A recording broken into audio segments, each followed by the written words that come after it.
Hey, it's Mary, and we are traveling back today because this is my 13th anniversary of being in business. So, this episode is a time capsule. Before there was a membership or a brand or 111 FM, there was just a girl in a room full of washi tape and pipe cleaners, and a girl who quit her day job and got arrested and insisted that she was dating Ben Franklin and decided that joy was not just worth chasing. It was worth building a life around. In June of 2013, I quit my job at a psychiatric rehab center. My cat Bug was my emotional support sponge. My supplies were spilling out of every corner of a cramped single bedroom, and I was hell-bent on making the world a happier place. One googly eye, pipe cleaner, and blog post at a time. So let's go back there.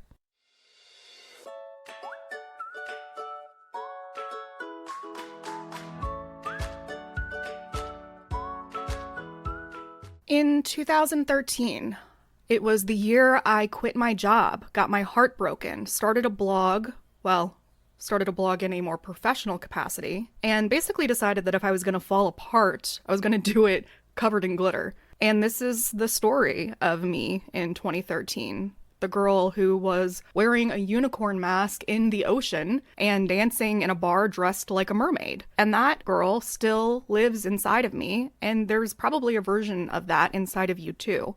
Sometimes people will ask me when my journey started, that word that's used so much. And I think the reality is that it's 2012. It's the year right before this, the year that I went to cognitive behavioral therapy and really started to blog and get a handle on what this was, but 2013 was the explosion of it, the real reflection of what this could be. And it's the year that everything cracked open. It's the year I left the psychiatric rehab center that I'd worked at for 5 years. It's the year I left a 6-year relationship. It's the year I blew up 60 balloons in my bedroom because it felt like magic. So let's go back. I had been working in mental health. It was a job with structure, and I had been promoted, and it had a little bit of benefits. I still wasn't getting paid very much at all, but I had also started doing guerrilla art on the side and posting online weekly happiness lists and sharing and documenting all of my street art. I was writing on the internet and leaving googly eyes on payphones and handing out compliments to strangers, and it actually all started with one yarn bomb as part of a contest, but I didn't realize that it was going to really explode out into how much I really loved guerrilla art. And I also didn't realize that all of this was kind of building up into this philosophy that would expand and evolve over time. And for part of the year that I worked at the psych rehab, which was about half the year, I continued to really infuse merriment making into everything that I did there. I taught 2 classes a day, and I would add in projects that we could make, and I taught weird classes called like life appreciation, and I hosted events like a talent show, and I would even perform in the talent show, and I created interactive projects for my coworkers to participate in the break room, and I would make these little things and put them in everybody's mailbox, and I would decorate the bulletin board for every season and give everybody like their own unique thing. Sometimes I would make a different shape and put it up there with their name on it, or I think, right before I left, it was summer, so I had bought everybody a different lei and written their name above it, and I would post like inspirational quotes and leave twinkly lights up, and I was just trying to boost morale. I would also bring in goodies for my coworkers, and we would celebrate things like Chip Day. And this was well before unusual holidays were something that people even knew about. In the spring, I broke up with my boyfriend of 6 years. We had been together since I was 18. It was my only relationship as an adult, and I didn't know what to do with myself. I had this routine. I had only been out of school for a year, and in that time, that was really how I had used the extra time of, going to work in the mornings and then going to school in the evenings. And in that space, I had started to do things like the cognitive behavioral therapy and work on myself, and then start doing guerrilla art. But in the absence of being able to go to his house every day, like as part of my ritual, and having to drive past his house on my way home from my job, I just felt like I was going crazy. I really did. And I don't know why this was the right thing for me to do at the time, but I decided that I needed to leave my job. It was something that I wanted to do probably in 6 months or a year. I knew that I wasn't going to stay there forever because honestly, if I was going to move up in that place, it was going to be a way for me to just kind of only do paperwork and really be completely removed from, the front lines, so to speak, of working with the members. And the pay was never going to be that good. And also it's social work. So it's just, you burn out really fast. The fact that I was there for 5 years was kind of like a miracle anyway. And I didn't really have a full plan, but I knew I wasn't going to be there forever. But when I broke up with that boyfriend, I couldn't keep doing this thing where I saw the empty space where he was missing. So I made a very rash decision that I don't recommend anyone else do, which is to quit without a business plan or a very large savings account. And I just left. I gave like a month's notice, and that was pretty much it. So for about half the year, I was also in this like very deep heartbreak, and there was a lot of like push and pull back and forth with him and him trying to kind of like come back. And it was, that was also going on behind the scenes. The spring is when we break up, and the beginning of June is when I give my notice, and the end of June is when I leave, and July 1st is when my business is officially registered. I don't really even know where the title of Merriment Maker came from. I actually can't remember. It's been 13 years. It's been a long time, but I knew that what I was doing didn't make sense. And when people would ask me, what are you going to do when you leave here? I said I was going to write a book. I was going to open up a shop where I could sell glitter, and I would have a glitter bar, and I was going to sit on top of a rock and tell people the meaning of life. And part of that was a joke. I always wanted to write a book, and I did do that. I actually also sell glitter pills.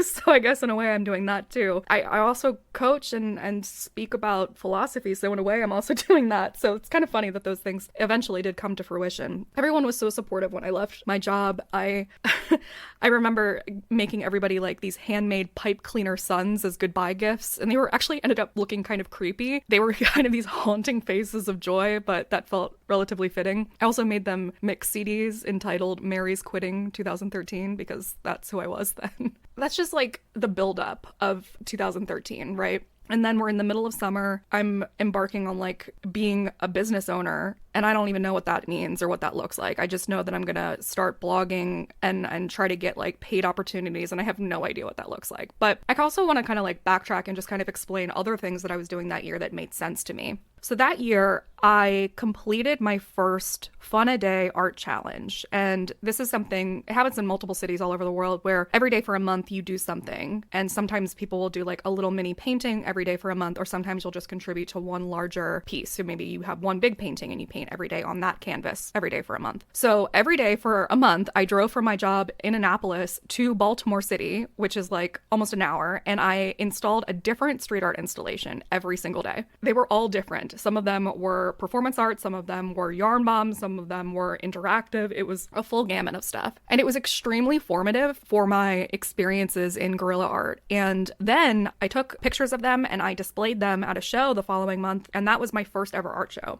I was also interviewed on the news for it because what I was doing was a little different than everybody else. And I had started doing guerrilla art the year before, like I mentioned, but this was like really the thing that cemented my interest and momentum for doing it in that year and the following years. 2013 was also the year that I did many of the first of what would become like classic and iconic uncustomary installations, like the Small Things Museum, where I just kind of put out a bunch of stuff for people to play with, and handing balloons to strangers and putting up disposable cameras for people to take pictures on. The year before, in 2012, I had created a list of 100 ways to be creative. And then in 2013, I had decided that I was going to really go to town on going through everything on the list and doing them. So I really loved the way that I had these different challenges that I had essentially assigned to myself, and I would go through and complete them. And then I would document it and share it on my blog. And those things ranged from drinking nothing but water for an entire week to doing an accent for an evening or making my own bubbles. It was all over the place. It was really fun. And it was also helpful because there was actual feedback on blogs back then in 2013. It was still the age of blogging. It was something that I think is really essential to who I am, which is trying something, experimenting with it, and reporting back. I was also incredibly active in the mail art community. I had hundreds of pen pals. All of them were different kinds of pen pals. Some people I would just write postcards to, some I would just send mail art to, some I would write long, long letters to. I checked my P.O. box at a minimum once a week, and I was very good friends with the people that worked at the post office because of how much mail I would get. I was like a VIP at the post office. I documented everything that I was getting. I would have these like Monday mail blog posts, and I spent time writing letters and postcards. I was deeply obsessed with mail. I was living with my dad and mostly confined to one room of the house. I was like a teenager, even though I was 25 years old, and I had like all of my stuff just spilling out of every spot. I had basically decided that I could stay at that job and use that money to move out, or I could start my own business and bet on myself, and that's what I chose to do. But I made it work, and I really loved taping things to my walls, kind of like a teenager would. I also traveled a lot that year. I went to Chicago and Houston to visit different pen pals, and I went to Philadelphia to celebrate my birthday. And that was the iconic story of when I cussed out Ric Flair. I went to Austin to attend the Blog Academy, which I'll talk about more in a minute. I went to Utah to visit my friend Janice. I went to Atlantic City on a weekend trip that I won at a festival. I loved doing that, and it didn't feel like too much. It was just exploring. My cat Bug was a huge part of my life. He was by my side through everything. I really enjoyed photographing him and documenting all the things that he would do. He was so adventurous and weird, and I would share everything, and people online felt like they knew him. When he died, it was this whole thing, and people came out of the woodwork to send cards to my dad because people really felt like they knew Bug. In 2013, I danced to 90s music on a pirate boat. I got arrested. I created my own studio out of like one tiny bedroom in the house that I insisted I get access to. I met dozens of pen pals in person. I started my first ever subscription service, which was called Monthly Marvels, and I would go around trying to find different things to mail to people. I met with a business coach who told me that everything that I wanted to do was stupid, silly, and not effective and wouldn't work, and maybe he's right. I don't know. I danced until 6 a.m. I swam in a ball pit. I went to an Arrested Development themed party. I stood in the Atlantic Ocean wearing a unicorn mask. I measured a train platform using a banana. I insisted that I was dating Ben Franklin. I took a photo with an impersonator and had that guy sign some blank postcards and wrote love letters to myself on them and then sent them to myself in the mail. And then I made a fake profile for Ben Franklin on Facebook and put myself in a relationship with him, and then I would post quotes that Ben Franklin had said as his own status, and then just kind of insisted that I was in a relationship with him for like almost a year. It's this whole thing. Oh God. I don't know. Normal stuff, you know? That year, I documented everything. I carried my big ass DSLR camera with me everywhere, and then I edited each photo and I organized them on my computer, and I would post Facebook albums and weekly blog updates, and I celebrated every unusual holiday that I could, like Yellow Pig Day and Compliment Your Mirror Day. And I met April, who I am still good friends with, and I was on fire. The early part of 2013, I published my 500th blog post after only starting the year before. I was obsessed with writing, and I had no idea what I was doing. And it worked. Somehow it worked. People followed me, and they sent me letters, and they showed up to my events. Those were the first year that I did events: the Human Rainbow, the Sidewalk Chalk, the Sweater Party. I was draining my savings account, and I was broke because I had no idea what I was doing, but I was more alive than I had ever been.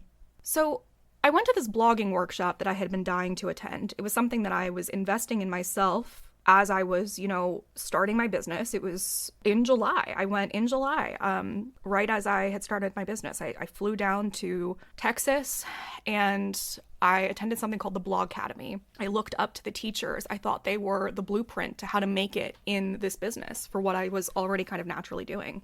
And part of the experience was you would tell them your blog name, and they would go home that night and they would go through everything on your website and they would grade you like a school project, and they would give you an actual report card. And when I got my report card, it was a very bad grade. They told me that they didn't get it and that I wasn't solving a problem. I was just kind of posting pictures and documenting stuff and making lists, and it wasn't helpful. My content wasn't useful, and that no one really needed it. And very unfortunately, I believed them.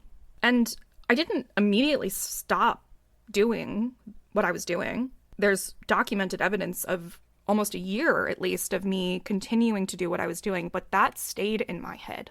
I believe that that report card was a moment that I started stepping away from myself. Like I said, not all at once, but little by little, I tried to be more strategic and not necessarily less weird, but more legible and more helpful in a more palatable sense, like them. And I wish I had told them to fuck off. Not necessarily to their face, but just for me.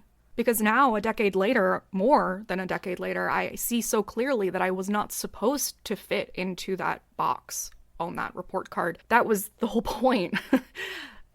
I was helping. I was being very helpful. My content was useful. People did need it. That's why people were responding, you know? The reason people followed 2013 Mary was because she made them feel alive, because she tried stuff, because she danced and she mailed glitter and she made the world look like something worth living in. And I mean, it's not their fault by any means. It's a lot of it is, you know, also stuff that I've dealt with as I've gotten older, trauma, grief, financial stress. But I do know that that definitely is one of the things that influenced me. That's always been in the back of my brain. So here we are, 13 years into this business of Uncustomary as a merriment maker. And the thing that I'm doing now with 111 FM is the same thing that I was doing then. And that's why I'm so excited about it. It's just like with a better microphone. God, I didn't even have an external microphone for so long. 111 FM is like the evolution of 2013 Mary. It's audio glitter. It's joy you can tune into. It's a place where no one tells you that you're too much or you're not enough or you're not useful in the right way, where you don't need to fix yourself to be worthy of beauty or fun or joy or anything. It's kind of anti-self-help. It's all joy all the time. And I don't care if someone calls that toxic positivity, because you can go anywhere else in the world for negativity. This is where you go to feel good. So let me ask you, what would 2013 you be proud of? Or what was your like breakthrough iconic year? And how can you get back to that? What did you used to do before someone told you it wasn't useful? Where have you been waiting for permission to play? Because I want to give you that permission even though you don't need it. And if you want to go deeper, I would love for you to join me inside of 111 FM. And because I'm celebrating 13 years, I'm going to give a 13% off discount. And because it's already less than $1 a day, now it's about 87 cents a day with that discount. 13 is not unlucky. It's wild and rebellious and magical like you. Thank you for listening and for being here, whether you've been here for 13 or 14 years or 13 minutes. I love you.